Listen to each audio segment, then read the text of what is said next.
Rightio. All Okay, set? let's How get are we looking? 20 seconds. Alrighty, here we go. Okay. Alrighty. Good morning, everybody. How are you, friends? This is Jamie Milne here from the Pure Jamie Milne podcast and JMTTv.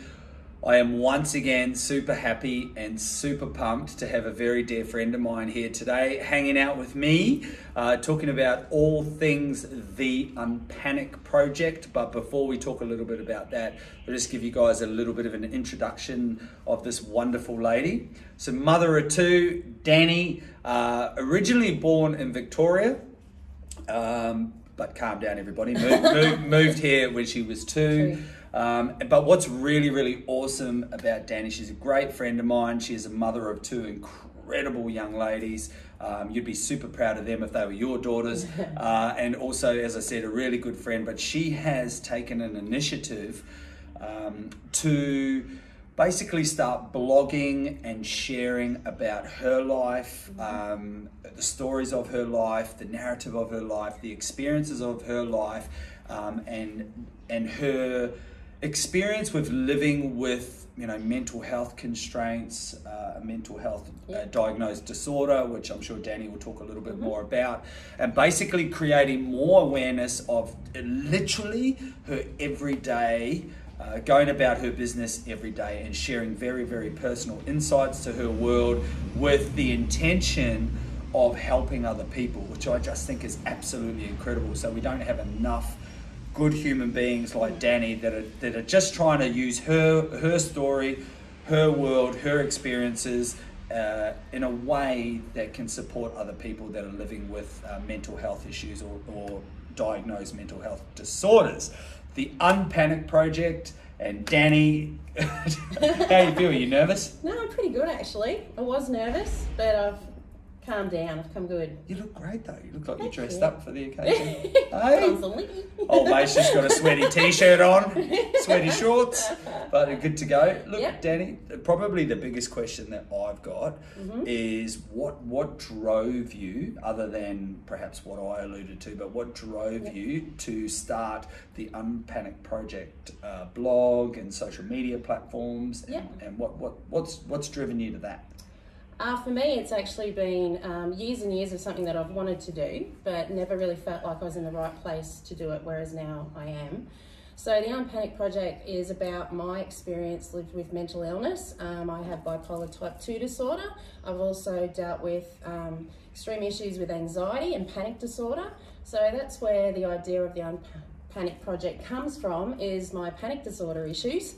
For about 5 years I've dealt with severe panic attacks whilst driving. So I decided that I would start an Instagram page, and it was a platform for me to sort of get out there, get out of my comfort zone, drive around a bit and take some pics, and so really to just get me out there into the world, because it's very easy with panic disorder to just close yourself off completely. So that was where the names come from. But the whole idea is to share a little bit about myself, and like you said, with the absolute intention of helping others whilst raising awareness. So good.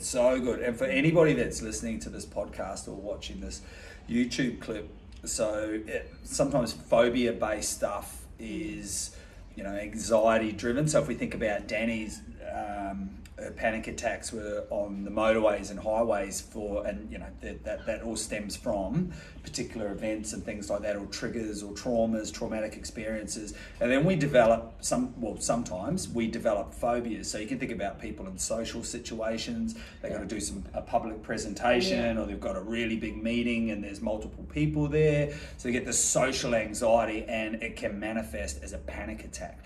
Other phobias, like common ones, like your arachnophobias, a spider drops onto the table here, I'll be hanging off the fan, I'll be shitting myself, for want of a better term. And that manifestation of a panic attack. Now, I've only had a mild one in my experience, and that was brought on in the military, just getting flogged and freaking out and not knowing whether I was coming or going. And I would have killed for some tools and some resources to try and deal with that at the time, because it was really frightening. And if anybody's had experiences with panic attacks, they are full noise. They are not to be scoffed at. Like that can you talk us through what happens with a panic attack? Yeah, absolutely. The best way that I can describe it is, for me, my worst ever panic attacks.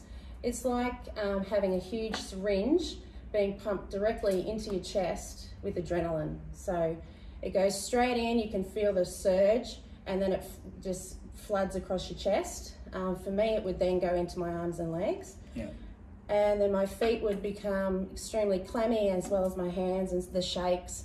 And then, your mind's just going nuts, the heart's racing, and then I'd get really dizzy. So for me, driving on the highway, feeling this, great combination. Cool. Can't grab the steering wheel, fucking can't breathe.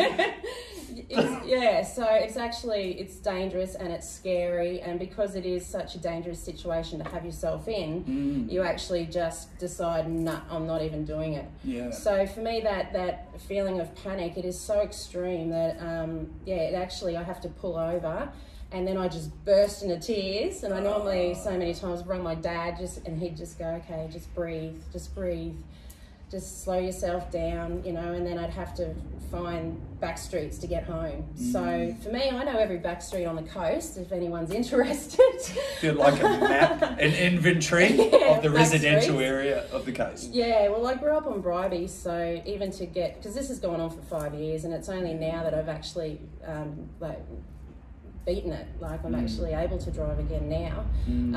But yeah, like, just to get to see my friends and my grandparents at Bribie, I would get the train from Nambour and to Caboolture, and then get on a bus from Caboolture to Bribie, and that's just to go to Bribie. But that was how severe it was, and how I didn't want it to stop me, so I was like, stuff it, I'm getting on the bus. But it was, so to share that with other people, and let them know this is what's going on with me.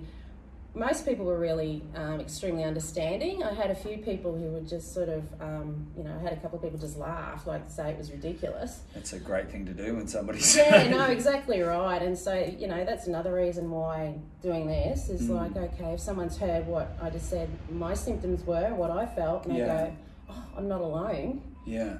Then, that's awesome. So beyond the phobia of the highway and having the panic attacks, have you experienced them in any other scenario? Like, is there anything else? Like, when I was talking about spiders and social situations. Yeah. When I was in my 20s and I had my first daughter, so she was about 2, and just going into a shopping centre one day, I was pushing the pram, and as soon as the doors opened, it was like the floor just swallowed me up. And that whole feeling of, the adrenaline across my chest, into my hands and feet, and the hyperventilating. And that was my first ever experience. So the first experience, you actually feel like you are gonna die. Wow. So I had to, all I did was I grabbed the pram and turned around and just walked straight out. And as soon as I got out and no one was there, I just burst into tears. And then I've gone and got in the car, and I had to sit there for a while just to calm myself. And I thought, what is going on with me? Something's not right. Yeah, so that was the first time I actually went and saw a psychologist and talked through it, and I worked through that one. But it was, that was my first experience. And then I've had little ones with having to stand up in front of people. And so, but nothing like my driving. So to conquer that's been a really huge thing. Wow. And as we were talking about before, these panic attacks can affect people for multiple different reasons or triggers or traumatic events. And when if you haven't experienced one before, then that's fantastic, obviously. But if you have, that's certainly a frightening process.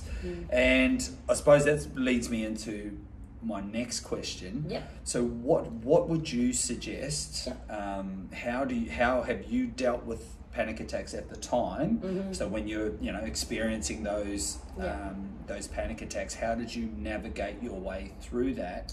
I know you said talking to your dad and stuff like that, which he is a great man, by the way. So talking to your dad, and so from your experience, what did you do, and what would you suggest for other people that may have experienced? For me, the way I deal with in that situation is similar to the way I deal with anxiety, and it's to just stop exactly where you are. Like on the highway, you can't just stop where you are. Middle of the Bruce Highway. I'm out.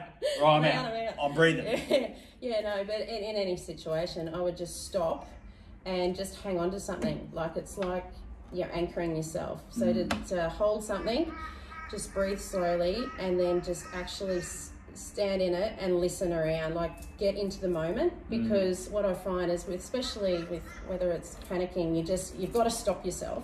Anxiety is the same, because you're starting to think the worst case scenarios and all the rest. So you've got to actually bring yourself to where you are in that moment. Yeah. So for me, it's really important to stop and then to breathe slowly and to slow my breathing down, and then to actually just take in what's around me. Yeah. And just doing that is enough to just sort of stop it and then go, okay, take a second, and then let's keep going. So love that. Such good advice. There's so much research in breathing, what Danny's saying, just stopping, breathing, slowing your heart rate down, having that shift in your nervous system. And then I love what you said about, you know, taking in your surroundings, using your senses in that moment. What can I see? What can I see right now as I've parked in the middle of the Bruce Highway? What can I see besides the fucking carnage built up behind me? Apparently the police coming after me. I can see flashing lights. There's 4 cops behind me. You know, what can I smell? What can I hear? And how do I actually feel in this very moment? That's really good advice. Really good advice. The other thing I wanted to ask, so you said that you live with bipolar type 2? Type 2 disorder and anxiety. Did I remember right? Yeah. Anxiety. So just a little bit, share a little bit of insight, however much you're prepared to share, of, so living with that diagnosed disorder, what do you do to navigate your way through life? So what are some of the things that you do?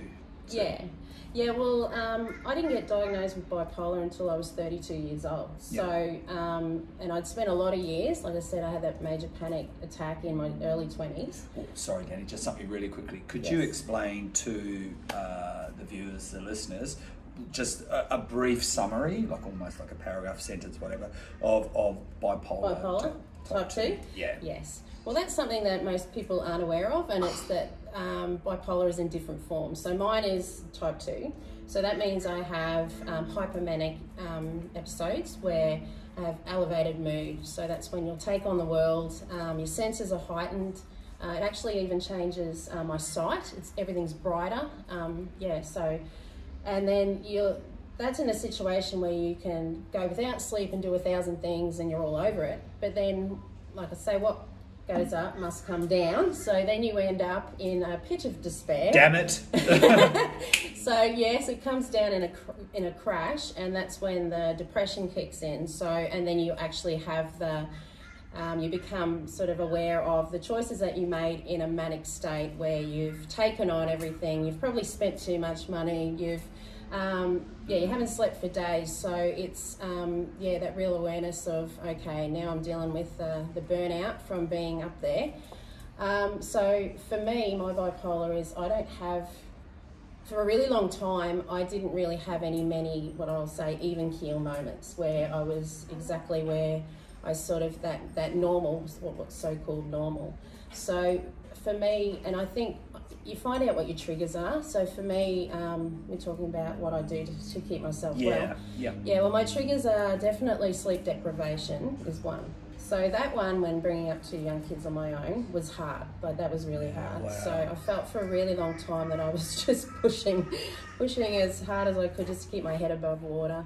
Trying to sleep when I could. I started power napping when my kids were little. When they would sleep, I would sleep. When I could see that they were watching the TV, I'd actually lie down and have a quick sleep. Like, it was always where I could get it. Sneak one where you can. Yeah. And then as they got older, it got a little bit easier. So anyone who has young kids who is dealing with bipolar disorder know that it doesn't last forever. The difficulties that you have with little kids, and that you can get through it. So that's something that's really important. So that's one thing. The other is alcohol. Alcohol for me is something that is just monumentally damaging, in the sense that I could even have one drink too many, and the depressive episode that puts me into is just frightening. Like the next day, you know, people might get hungover. My hangover is a level of darkness that I just decided I'm no longer having this in my life. So I stopped drinking. So how long have you been off the lash? Well, I stopped drinking on Valentine's Day. Ooh. So I thought, why not? Well, you won't fucking forget that one. So Valentine's Day, flowers for me. Send yourselves the flowers, God damn it. Yeah, so, you know, and doing that, you know, you start to sort of realise that you're actually you're drinking and you're suppressing a whole heap of stuff as well. Yeah. So for me to stop drinking was the turning point for me. So yeah, so they're the main things, like finding out your triggers, working out what it is that sets you off, and just doing all you can to either avoid them or find ways to work around them. That is such good advice, team. Such good advice. Everything starts with awareness. Everything starts with awareness, followed very closely by acknowledgement. Yeah. And I love that. And in terms of, there's a lot of study and books written about habits, basically making or breaking habits. Everything points to, if you can pretty much fuck the trigger off some shape or form, you got a pretty good chance at getting a better outcome. So if you can, somehow, I mean, easier said than done, obviously, especially if the trigger's your partner or something like that. Oh, fuck, oopsie, I've just got to fuck you off because you're triggering me. That's not going to work very well. But certainly awareness is the big one. Like if you know, like Danny has said, if you know that sleep deprivation is going to really amplify the mental health disorder you're living with, or if, you know, getting pissed every night is gonna chuck everything on steroids, then you can make better choices. And I think in that moment where you get that opportunity to make a better choice, where you kind of pause for a second, do I fucking really need to drink these 5 schooners? Is that a good idea? Or am I better to maybe have something different? Or I might just have dessert instead of having the 5 schooners. Then you wake up the next day, you're a little down, but it's not like the overwhelming darkness. Yeah, well, it's just, no, that's exactly right. But, you know, and talking about triggers, like some things you just can't avoid. So if you've got young kids and yours is sleep deprivation, you can't really get around that one. Get rid of the triggers, right, kids, you're out. That's it. Triggering me. So for me it was, like I said, it's a matter of grabbing that sleep when you can, and also getting the help that you can get by going and talking to people. If you don't have someone close in your life that truly understands what's going on, seek it from, you know, a healthcare professional, or talk to other people that are in the same boat, and work. Even get a mate to sort of watch, you know, can you watch your kids for 2 hours? I really need to sleep, you know, and really look after yourself. Such good advice, team. Ladies and gentlemen, such good advice. Like, even like Danny's saying, if you don't have anybody, there are people that sit on the end of phones. I've called Lifeline before. So have I. And I tell you what, these people are magnificent. And they have an enormous level of empathy, compassion, sympathy, and at the very least, they'll give you attention and listen. And sometimes that's that whole, a burden shared is a burden halved. You know, you're going to feel a little bit lighter, and it'll just give you that ability to go to the next step, you know, to take that next step, to just, even if that's put yourself to bed, even if that's just, you know, go and buy some food from the bloody Coles or something, like whatever.